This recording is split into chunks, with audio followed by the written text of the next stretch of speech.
Okay, good morning everyone. Today I am going to discuss the redox reaction unit 3. This is the last video lectures of this chapter.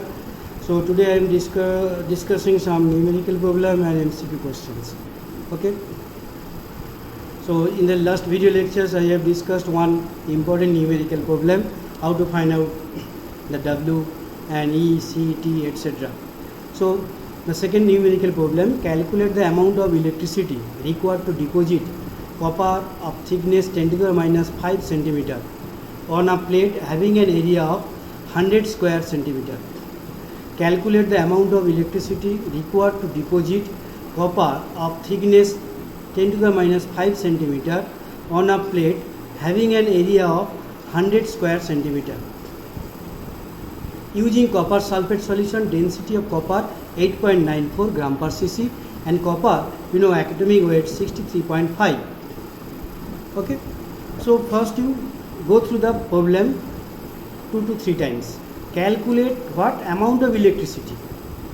Calculate amount of electricity. Okay.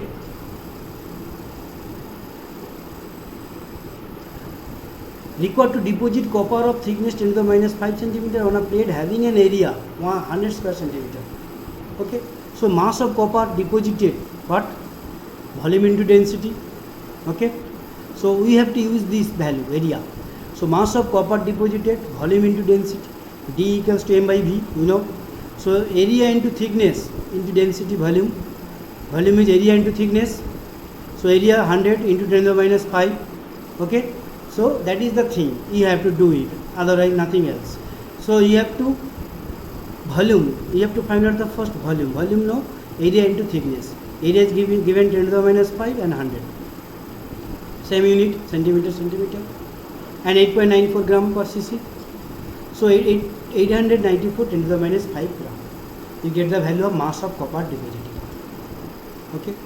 Now E copper, okay, chemical equivalent E copper equals to, in the previous problem I have shown you 63.5 by 2, that is 31.75 equivalent weight of copper. Okay. Now 31.7 gram copper is deposited by 96,500 coulomb electricity. Okay. 31.75 gram copper, 31.75 gram copper is deposited by 96,500 coulomb electricity. So 894 or 94 into 10 to the minus 5 gram copper is deposited by 96,500 into 894 into 10 to the minus 5 by 31.75 coulomb. So after calculation we get 27.17 coulomb. So amount of electricity required is 27.17 coulomb. Okay. So first we find out the mass of copper. We know volume into density. D equals to M by V. Again volume. Volume equals to area into thickness. Okay. Area into thickness. Okay. Now the area 10 to the minus 5 centimeter given. Thickness 10 to the minus 5 centimeter given. Area 100 square centimeter given, density given, atomic weight given. So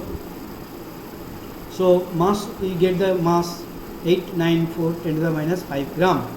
Then you get the equivalent weight of copper 63.5 by 2, 31.75. Okay. Now the simple rule, 31.75 gram copper is deposited 96,500. Okay. Now this gram, how much?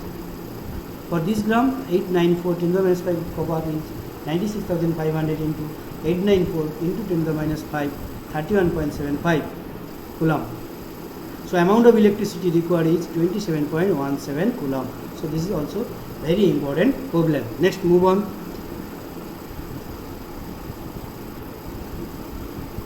The MCQ question. Okay. Which one always act as an oxidizing agent? I have already discussed oxidizing agent, reducing agent and substance which acts as a both oxidizing and also reducing agent. So which one always acts as an oxidizing agent? MnO2, SO2, HNO3, H2O2. Okay, try yourself. Okay, if you have a problem then I can guide you. Okay, and also in this chapter I will provide you the answer key. Already I have provided, but keep in mind, first try yourself without seeing any answer key. Okay, just note it, then check it. Oxidation number of chlorine in KClO3. I have discussed how to find out the oxidation number. I have discussed several rules. Okay, and also exceptional case. Oxidation number of chromium in K2Cl2O7 is plus 12, 3, plus 5, plus 6. Okay. Quantity of electricity that liberates 1 gram equivalent of any substance from an electrolyte at the electrode: Coulomb, Faraday, Curie, none of these. I have discussed during the SI units: Coulomb, Faraday, Ampere, etc. Electrode reactions of molten lead bromide forms bromine molecule, bromide ions, lead ions, none of these. Okay, so bromine molecule, bromide ions, lead ions, none of these. Try yourself. Unit of quantity of electricity is volt, coulomb, ampere, and ohm. I have already discussed. Very silly questions. Just go through my PPT and you can see watch my video lectures, then you get the answer. In the electro refining of copper, the minor percentage of gold gets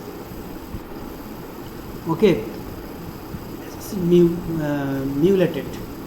Okay, so as cathode mud gets mulated, anode mud, anode and electrolyte. I hope you are trying to solve this problem by yourself.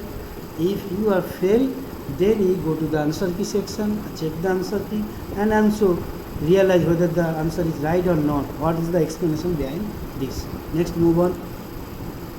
Water does not conduct electricity because it has low boiling point, is neutral, readily decomposed, and is almost unionized.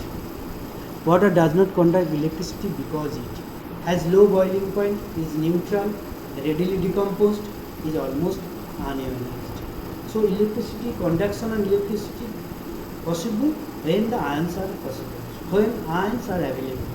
Okay, now we have to think whether the water is dissociated or ionized readily, or unionized, or very little tendency, or exists as a neutral.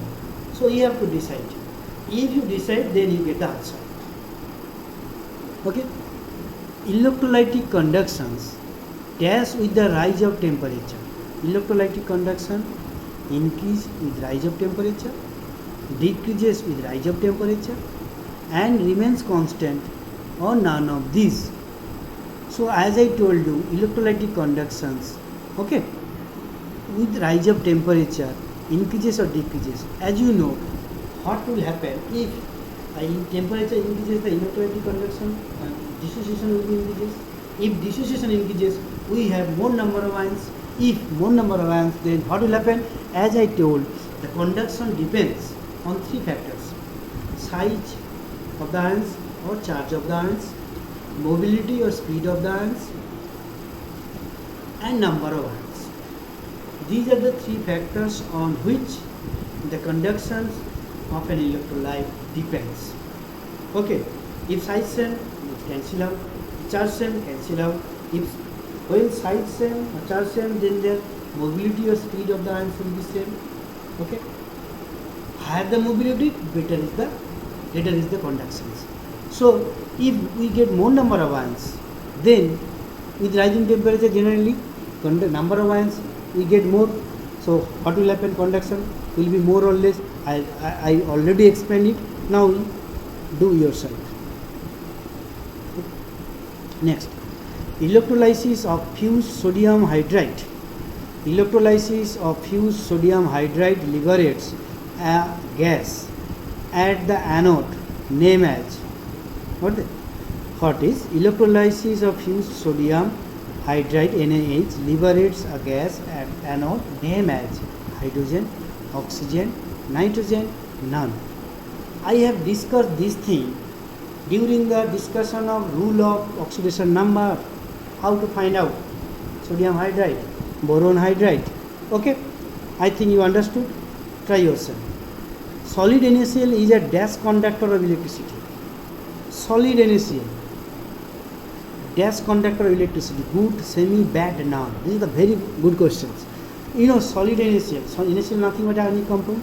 So ionic compound I have discussed in the chemical bond. What is ionic compound? Ionic of two opposite charge ions formed by the complete transfer of electron from electropositive metal to electronegative non-metal and present in a gaseous state both. Okay, and they are attracted to opposite charge Na plus Cl minus by a Coulombic force of attractions. They are strongly held by their position due to force of attraction, electrostatic force of attractions. So in solid state they are rigid, they are strongly hold their position by strong force of attractions. So there is no question of movement of ions, so there is no question of conduction of electricity. So I think you understood.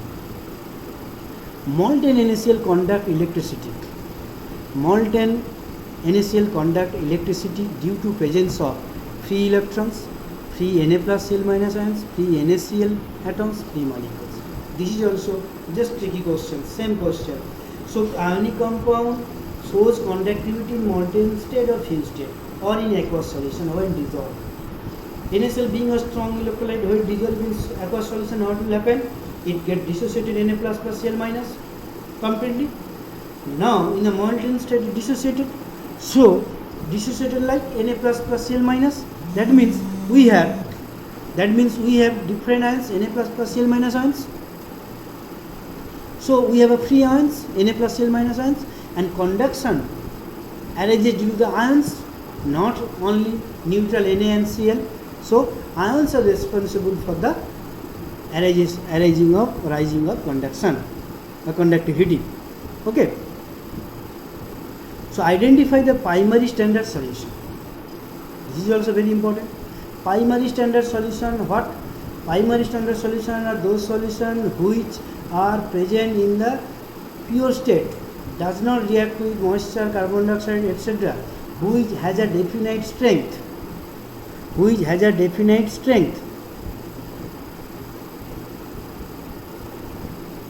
Okay, so that is the called primary standard substance. We know sodium carbonate, zinc acetate, potassium dichromates.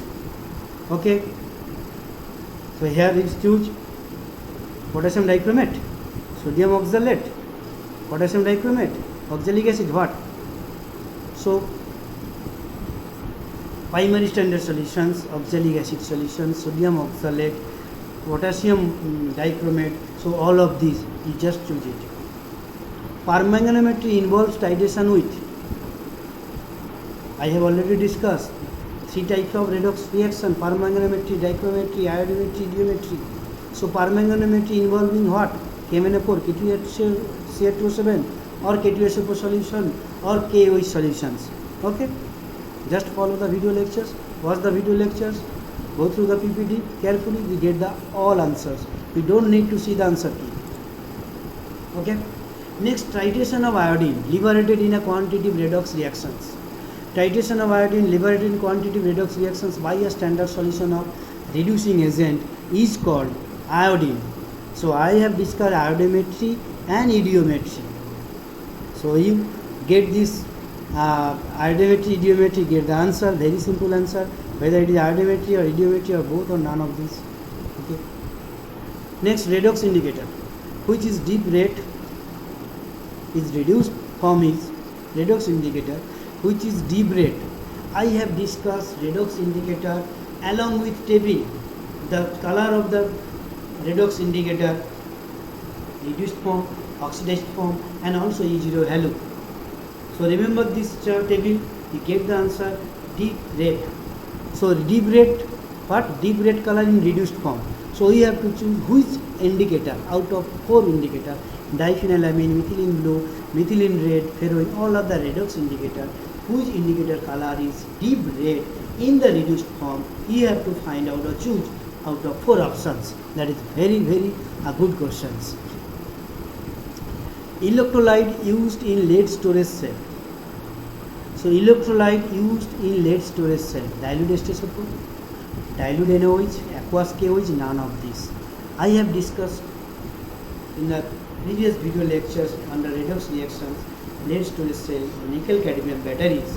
We know dilute H2SO4, definitely particular percentage, 10 to 20% soda plus H2SO4, that is nothing but a aqueous solution. So electrolyte used in lead storage cell, obviously get this answer, very silly questions, whether dilute H2SO4, whether dilute NaOH, whether aqueous solution KOH, or none of these. Okay, go through or follow the PPT, go through the PPT of this redox titration lectures or video lectures, then you get the answer. Okay, now anode used in dry cell is, this is also very important question. So anode used in dry cell is zinc, graphite, lead oxide and none. I have discussed elaborately dry cell, primary cell, dry cell, secondary lead storage cell, okay, recharging battery cell, everything I have discussed in my video lectures. So anode used in dry cell, what kind of anodes? Whether zinc, whether graphite, whether lead oxides or none of these. So what will be the answer? We have to select it. So type of anode used in the dry cell. Type of commercial cell which are not chargeable is. So type of commercial cell which are not chargeable: primary cell, secondary cell, dry cell, none of these. So type of commercial which are not chargeable. I have discussed primary cell and I have discussed dry cell in details. Chargeable or non-chargeable facility of the dry cell or lead storage cell. Okay, and in dry cell, it has a very it doesn't have any indefinite lifetime, short period of time. So you get the answer, whether it is chargeable or not. So type of commercial cell which are not chargeable. So out of 4, which one will be not chargeable cell? Okay. Now extraction of pure metal by electrolytic process is known as metallurgy, electrorefining, electrometallurgy, electrotyping. This is also I have discussed in the application of Faraday's first law and second law. So I have discussed details Faraday's first law, application of Faraday's laws of electrolysis, where electroplating, electrotyping, electrorefining of the metals in details. So now we have to decide out of 4 options which will be the answer. Whenever you extract the metal by electrolytic process is known as electrotyping, electrorefining, or metallurgy. Okay, so you know the answer, because if you go through my PPT of the lectures or if you watch the video lectures, okay, thoroughly, then you are able to answer all the questions. There is no rough and tough questions. All of the reasonable questions you can answer it. 1 and 2 very good, interesting questions. So I have finished the redox reactions unit 3.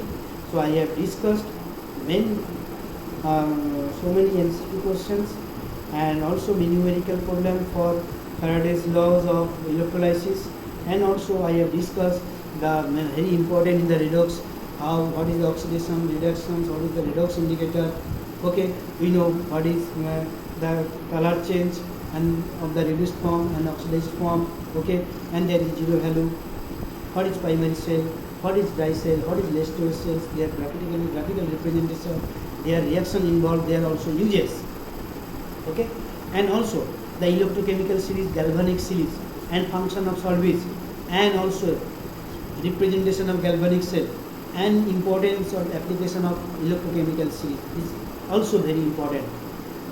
Okay, so these are the main topic of this redox reactions, and also I forget to tell you the balancing the ion electron method, redox reaction by ion electron method. There are so many rules I have discussed both in acid medium and alkali medium, how to balance a redox reaction by ion electron method. Keep in mind, balance of ion redox reaction by oxidation number method is not included, only ion electron method. This is very important. So follow this lecture. Okay, so I hope you are enjoying this video. Thanks for watching this video.